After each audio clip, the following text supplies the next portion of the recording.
انسان غافل ہے، انسان بعض اوقات بھول جاتا ہے، بعض اوقات وہ کسی بنیاد پر خدا سے دور ہو جاتا ہے۔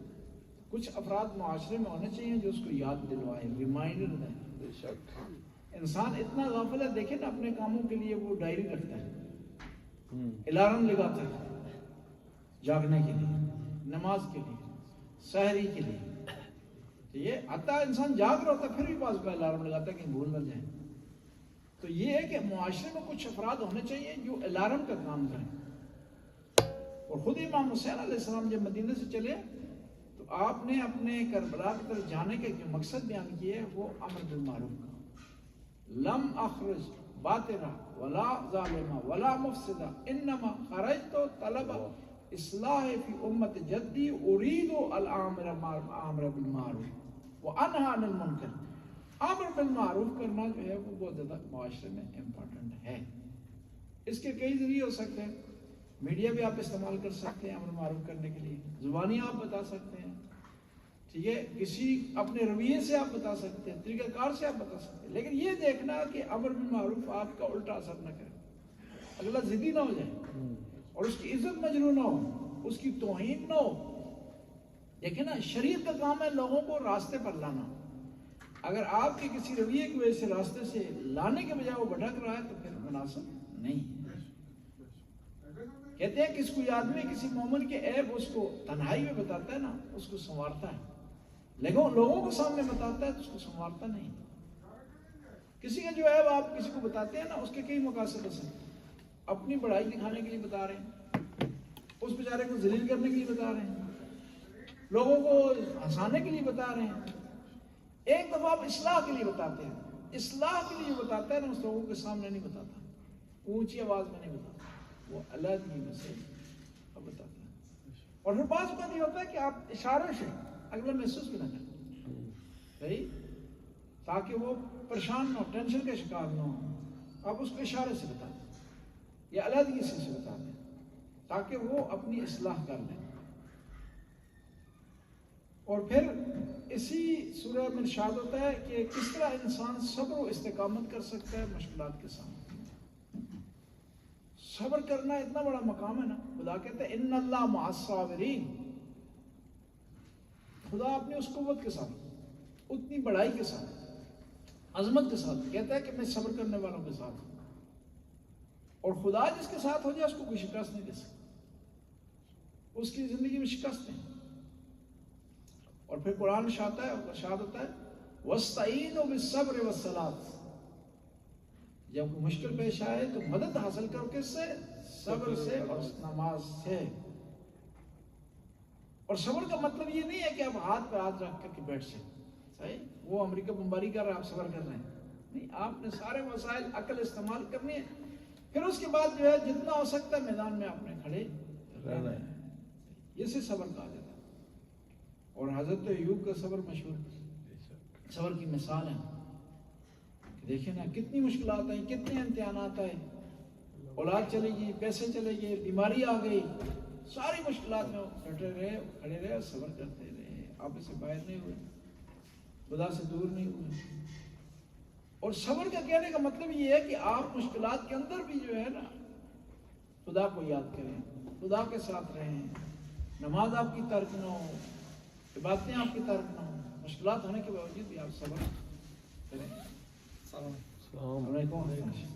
بس صابرین کا بہت بڑا مقام ہے قرآن، ان اللہ مع الصابرین، صابروا ورابطوا واصبروا ان اللہ مع الصابرین، قرآن جگہ جگہ ارشاد ہوتا ہے۔ بس انسان کو تھوڑی بہت جو مشکلات آتی ہے نا، وہ ان پہ صبر کرنا ہے۔ اور بھی دوسرا واہ پہلا حل نہیں ہے مشکلات، پریشان ہونا مشکلات کا حل نہیں ہے، ٹینشن کا شکار ہونا مشکلات کا حل نہیں ہے، انزائٹی اپنے اوپر لے لینا مشکلات کا حل نہیں ہے۔ صبر کا مطلب یہ ہے کہ آپ نے وہ حل مشکلات کا تلاش کرنا ہے جس سے مشکلات حل ہوں گی، وہ کام نہیں کرنا جس سے مشکلات میں اضافہ ہوتا ہے۔ بس صبر کریں گے تو آپ کی دنیا بھی اچھی ہوگی آخرت۔ وہ فارسی کا ایک مقول ہے، صبر کنی سے غورے حلوے درست کنی، کہ اگر آپ صبر کریں گے تو کھٹی چیز سے بھی حلوہ بن جائے گا، نہیں آپ کا جو اچھا پھل ملے گا۔ اور پھر صبر کی کس میں؟ گناہ پر صبر کرنا، یہ بھی ایک صبر کی قسم ہے۔ گناہ پر صبر کرنا کیا مطلب ہے؟ ان سے گناہ کریں نہیں، صبر یہ کہ اپنے آپ کو روک لیں۔ گناہ آپ کے سامنے ہے، جوان ہے، خوبصورت ہیں، آمادہ ہے گناہ، لیکن وہ اپنے آپ کو گناہ سے روک لیتے ہیں آپ، یہ آپ کا صبر۔ حرام کام آپ کے سامنے ہے، زمینہ اس کا فراہم ہے، گراؤنڈ تیار ہے، لیکن اپنے آپ کو روک لیتے ہیں، تو وہاں یہ کیا ہے؟ گناہ پر صبر کرنا۔ اچھائی پر بھی صبر کرنا، وہ کس طرح صبر کرنا ہے کہ اچھائی میں جو مشکلات آ رہی ہیں، اچھائی کرنے میں، نیکی کرنے میں، ان مشکلات کو آپ نے برداشت کرنا۔ خدا کے راستے میں پیسے دینے پہ بھی صبر کرنا ہے، مشکل ہے پیسے جیب سے نکالنا ہے، کہتے ہیں آدمی میں نے بڑی مشکل سے کمائے ہیں، بڑی ٹینشن کاٹی ہے۔ وہ مشہور آپ کو واقعہ اکثر میں سناتا ہے، تو رسی والا جی، رسی والا کہ بھائی جو ہے وہ مولانا کو فون کیا ہے آدمی نے کہ میرے پاس خون سے آ کر لے جاؤ۔ پہنچے مولانا تو اس نے کہا کہ پہلے میرے ہاتھ پاؤں باندھے رسی سے، اور پھر میں نے جو ہے شور شرابہ بھی کرنا ہے، میں نے آپ کو گالی دینی، آپ نے پرواہ نہیں کرنی، آپ نے خمس لے جانا ہے یہاں سے، یعنی نہیں دینا چاہتا نا، مشکل ہے جیب سے پیسے نکالنا۔ اور پھر جو کنجوس آدمی ہوتے ہیں جو مر جائیں گے پیسے جو نہیں دیں گے، جس طرح مشہور واقعہ کہتے ہیں کہ وہ ایک آدمی کنجوس دنیا سے جا رہا تھا نا، جاؤ بلب تھا، نزا کی حالت میں، وہ کسی نے کہا کہ اللہ کے بندے ساری زندگی تم نے کچھ خدا کے راستے میں نہیں دیا، اب مرنے والے ہو دے دو کچھ۔ کہہ رہا ہے یہ جان جو دے رہا ہوں یہ کافی نہیں ہے، یہ کہ خیلی بخیل از در راه خدا اصلا پول خرج نمی‌کرد، همین در حالت احتضار بود، یکی اومد گفت که آقا الان در راه خدا چیزی بدید، گفت همین جون دارم میدن بس نیست، پول نمیدم جون میدم۔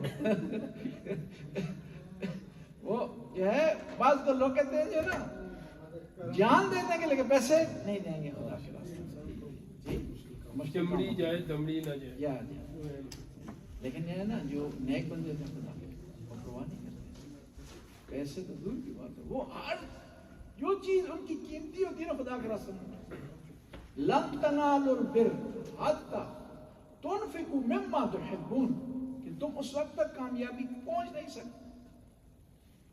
اور وہ جو آدمی پیسے کا جو اسیر ہے نا، جو خدا کے راستے میں خرچ نہیں کرے، اس سے بڑا قیدی کوئی نہیں ہے، بے شک وہ اس سے بڑا گرفتار آدمی کوئی بھی نہیں۔ کیوں؟ وہ کون ہے؟ وہ غلام بن گیا پیسے کا، حالانکہ پیسہ اس کے کنٹرول میں چاہیے، اس نے کیا کیا؟ پیسے کو اپنے اوپر حاوی کر لیا، وہ پیسے کے کنٹرول میں آ گیا۔ اور یہ سب سے گھٹیا پن ہے کہ انسان غلام بن جائے کس کا؟ پیسے کا۔ پیسے کمانے چاہیے، پیسے کی بچت ہونی چاہیے، لیکن جو ہے وہ انسانی جان کی قیمت کے مقابلے میں نہ ہو، وہ انسانی ویلیوز کے مقابلے میں نہ ہو۔ اور پیسے دوسرے ایک اور چیز ہے، پیسے آنے جانے والی چیز ہے، اور جتنے خرچ ہوں گے نا اتنا اور آئیں گے، ٹھیک ہے؟ جتنے خرچ ہوں گے اور ہوں گے۔ جس طرح نا وہ پاکستان میں ٹینکی کے اوپر ایک وہ لگایا ہو تو انہوں نے کوئی سسٹم تھا نا، ٹینکی بھر جاتی ہے تو ٹینکی بند ہو جاتی ہے، پیچھے سے پانی آنا بند ہو جاتا ہے، اور لگا ہوتا ہے کوئی ایک آگے سے وہ غبارے کا ایک مشین ہے جی، تو جب اوپر آتی ہے تو وہ پچھلے کا نل بند ہو جاتا ہے، جب تھوڑا پانی نیچے سے آپ کھولتے ہیں نا پھر وہ اسٹارٹ ہو جاتا ہے۔ انسان کی زندگی پیسے کا معاملہ بھی اس طرح ہے، اگر خرچ کریں گے تو اور آئیں گے، اگر خرچ نہیں کریں گے تو اور نہیں آئیں گے۔